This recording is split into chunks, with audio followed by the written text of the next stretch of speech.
Hi, I'm sitting here with Pete. It's Piet Hoffman, right? Yes, that's Yeah, correct. I'm happy I remember. I used to have a big problem with names. Oh, and, me too. It's important to try, though, especially in a situation like a community situation like this. Um, we're still at Palomar 5. What do you think we're doing here? Well, we're doing a lot of things actually here. We're doing creating a community just by bringing 30 people together.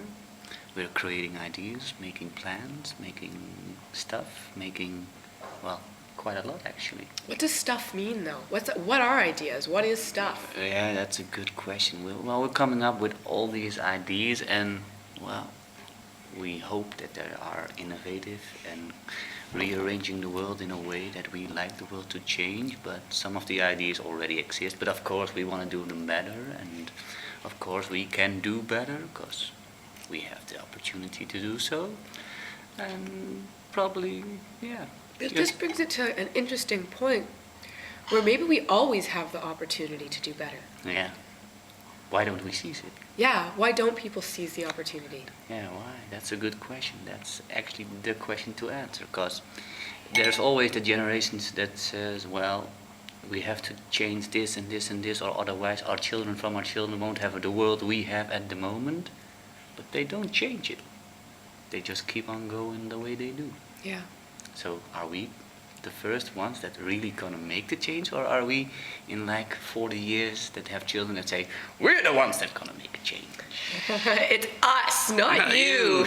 Us, not you. You were so lame back then. Yeah, you guys had the craziest ideas, completely ungrounded in reality, Yeah. talking about changing the world. Really, you guys were just playing around. Selfish, lazy.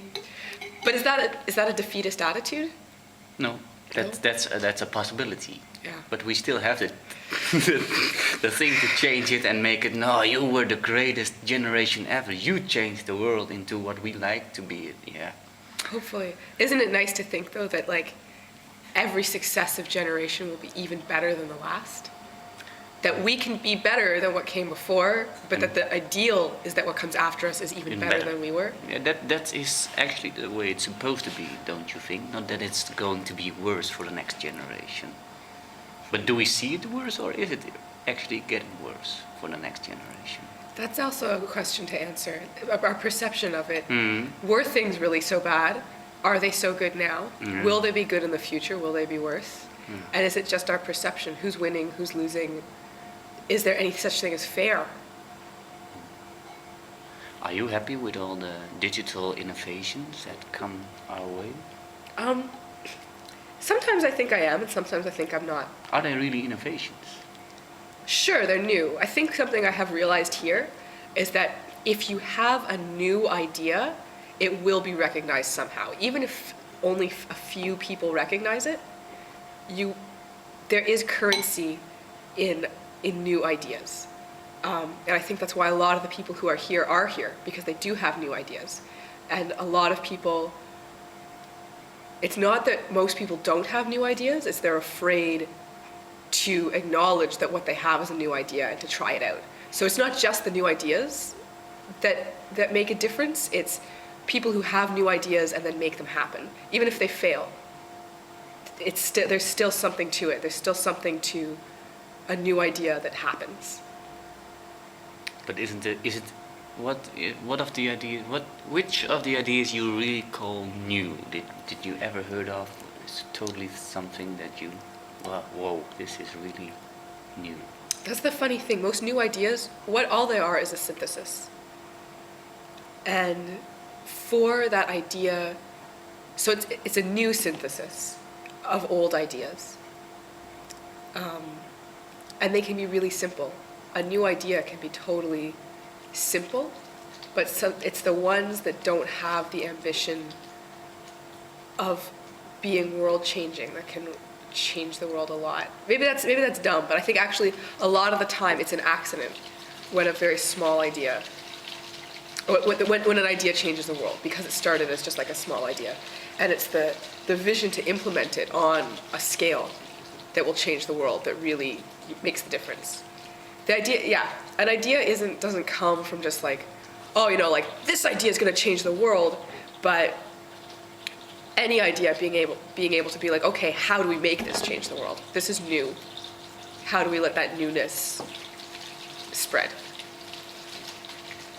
Why does our generation, if you can talk like our generation, really wants to change things?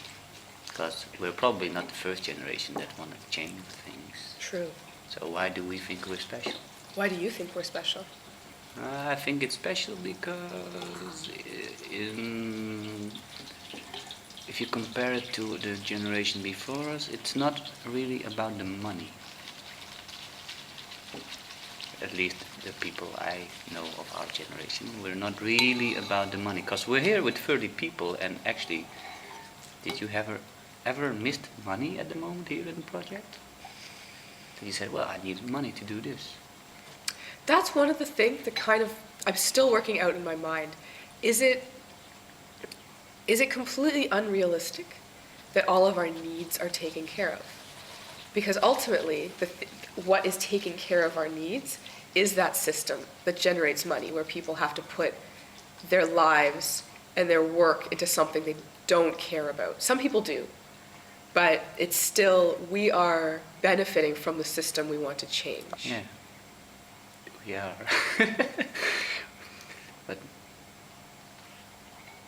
so, is this something that is a good method or a good thing that we show, that we don't care about money, but actually we do need it, but we're only not confronted by the fact that we are using a lot of money at the moment?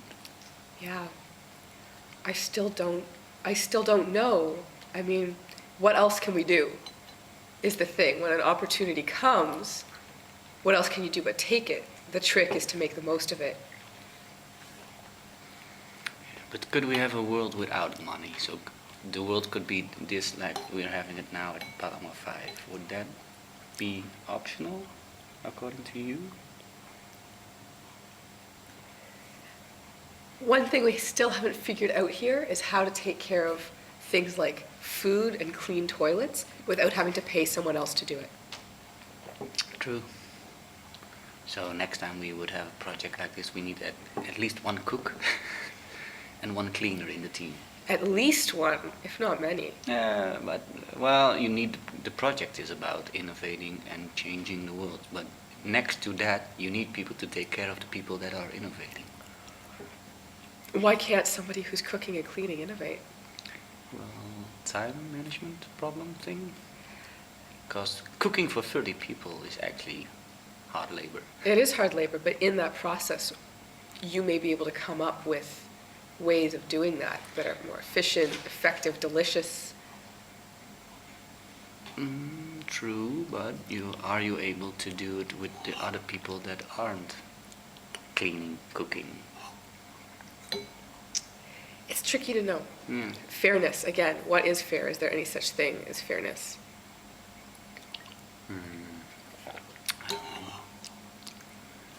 I like, but is this really, what do you think? Is this really a group, or is this 30 people living together and next to each other, but we are together? Is this a group?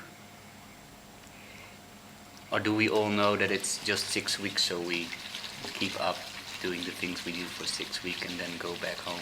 What do you think? I was just thinking, I was just asking, I'd like to know what you think. I'm thinking that this is a group, but we're all not really who we are. We changed to the community, Right. to the benefit of the community. Which is maybe what we always do in life. Most of us. We try. We try. Be a part of community. Yeah. To the benefit or the detriment. Piet, thank you so much. This is I think my favorite breakfast with Zeesy ever. Well, thank you. Yeah. Thanks for sitting with us. I'm Zeesy Powers here at Palomar 5 with Piet Hoffman, and this has been Breakfast with Zeesy.